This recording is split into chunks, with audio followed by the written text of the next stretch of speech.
Hammaga salom do'stlar, bugun men sizlar bilan akalar bugungi video rolikimizda sizlar bilan birgalikda Primes Live studiodan qanday qilib stream qilishni o'rgataman. Ko'p kishida bilsalar, stream qilayotgan vaqtda off degan belgi chiqib qoladi. O'chib qolish belgisi bo'ladi. Stream yonadi-yu, risk yana o'chadi. Shuni men sizlarga o'rgataman. Qarang. Primes Live ga kirib olamiz. Sizlar birinchi marta kirayotgan bo'lsalar, albatta registratsiya so'raydi. Registratsiyaga o'tasizlar. O'zlaringiz Gmail'laringizni, o'zlaringiz Gmail parollaringizni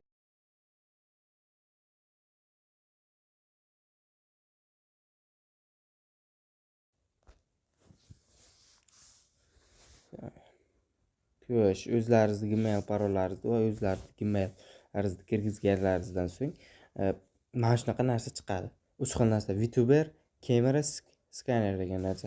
Albatta har bir narsaga e'tibor beringlar. Masalan, mic on. Mana shunga e'tibor beringlar. Bu yoniq turishi shart va zarur. Mana bu narsalarga hech qaysiga teginmaysizlar. Xo'sh, keyinchalik bizda mana nastroykasi bu. Bu nastroyka nima qiladi? Bu nastroykada sizlar screen buni 16:9, ya'ni YouTube'da katta videolarda, bu esa shorts formatda olasizlar.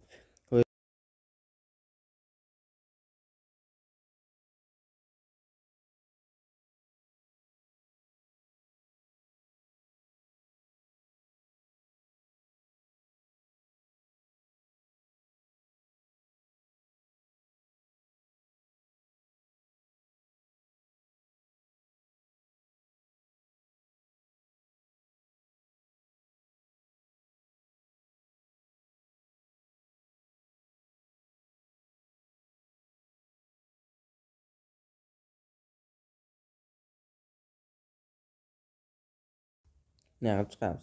Keyin endi streamni nimasini o'rgataman. Xo'sh, screen setting. Mana bunga kirib qo'yasizlar. Bu yerda nima qilishlari mumkin? Mana bularni belgilab turib, videoni pauzaga qoldirishlari mumkin. Mana stream starting soon. Be right back. Mana shunday narsalar chiqarsalar bo'ladi, lekin bu sizlarga kerak bo'ladimi, yo'qmi bilmayman. Xo'sh, reading bosasizlar. Mana bunday oyna chiqadi. Mana bu 1080 HD da sizlar o'zlaringizni nimalarni to'g'rilasalar bo'ladi. Mana buni 3.5 bitretga olib ketgan. 4000 bitret eng yaxshisi va eng zo'ri. Agar sizlarni Wi-Fi routerlari kuchli bo'lsa, maksimal 30 bitretgacha qo'ysalar bo'ladi. Lekin mana shu 4000 bitret eng yaxshisi. Xo'sh, Adaptwise bu videoni grafikasiga ham bog'liq. Entertainment bu stream boshlanish sekundi. Bu 30 fps, 60 fps ochilmayapti menga. Nimadirga buni bilmayman. Xo'sh, buni o'rgatdim. Xo'sh, endi qaranglar. My channels degan joyga men o'zlaringiz yana bir 4 ta 5 ta kanallaringiz bo'lsa chiqarib qo'ysalar bo'ladi. Bu yerda esa premyera qilib qo'ysalar bo'ladi. Masalan, Creative Studio'ni bossalar, yangi streamni qachon qilishlaringizni premyera qilib qo'ysalar bo'ladi va Go Live deb bosamiz. Yana bitta narsa akalar. Albatta, meniki Samsung A13 bo'lganligi uchun telefonim, mana bu yerda mikrofondan foydalanish degan narsa bor. Mana shu narsani bo'lsa sizlarda ham Go Live deb bosasizlar. Buni o'chirib turib Go Live deb bosasizlar, keyin yoqishni so'raydi. O'sha vaqtda yoqasizlar yana. Yoqqanlaringizdan keyin stream davom etadi. Endi Go Live deb bosam. To'xtating. Go Live deb bos. Bekor qilib turdi.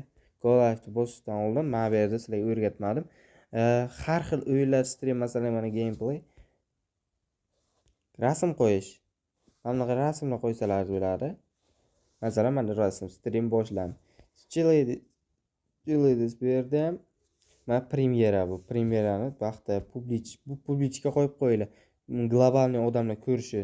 Not kids qilinglar, maslahatim. Chunki sizlarning videolaringiz kidsdagi bolalarga mos bo'lsa, faqat bolalar uchun nima qilib qo'yadi. Rekka olib chiqish qiyin bo'ladi.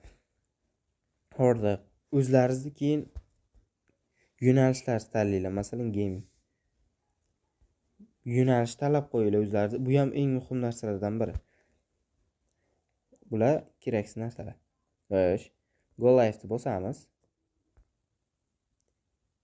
Yes ni bosamiz. Bu boshlashdi. Bosganimizdayoq mana Premise Live orqali yozib olish yoki translyatsiya boshlaysizmi? Premise Live ekranda chiqib yoki yozib olish va translyatsiya vaqtida ijro etilgan barcha axborotlar ruxsat olinadi. Bu axborotlar parollar, to'lov tafsilotlari, rasmlar, xabarlar va ijro etilgan auditoriyalar iborat bo'lishi mumkin. Mana shuni boshlashni bosganlaringizdan stream boshlanadi. Hozir men boshlamayman chunki kerak emas. Xo'sh, sizlarda off chiqayotgan bo'lsa, har doim mana bu yerdagi nastroykaga qaranglar. Mana mic on yoniq bo'lgan bo'lishi kerak. Bo'lmasa bo'lmaydi.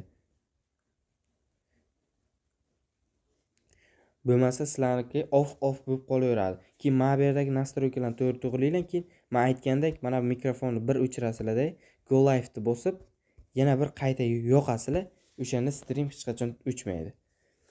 Xo'sh akalar, agarda tushungan bo'lsalaringiz, men bag'oyatda xursandman. Video yoqqan bo'lsa albatta like bosib, kanalchalarga obuna bo'lib qo'yishni unutmanglar. Sizlar bilan Mansuxa Let's Play kanali bo'ldi. Xayr, sog' salomat bo'ling.